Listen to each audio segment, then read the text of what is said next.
Nagpaalala ang Palawan Provincial Health Office o PHO sa publiko hinggil sa pag-iwas sa dengue kasunod ng patuloy na pagtaas ng kaso ng sakit sa lalawigan.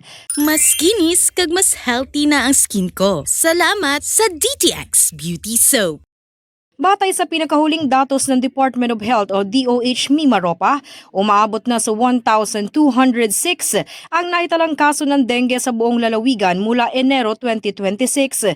Sa bilang na ito, 11 na ang naiulat na nasawi. Ayon sa PHO, mahalaga ang maagap na pag-iingat upang mapigilan ang pagkalat ng dengue at iba pang sakit na dala ng lamok.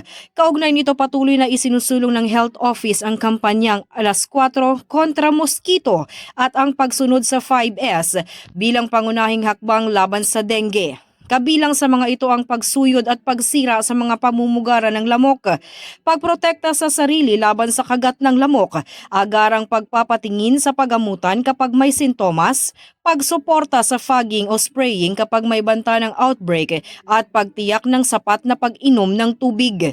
Pinaalalahanan din ng PHO ang publiko na panatilihing malinis ang kapaligiran at iwasan ang mga stagnant water na maaaring pamugaran ng lamok. Nananawagan ng tanggapan sa pakikiisa ng mga komunidad upang mapigilan ang pagtaas pa ng kaso ng dengue sa lalawigan.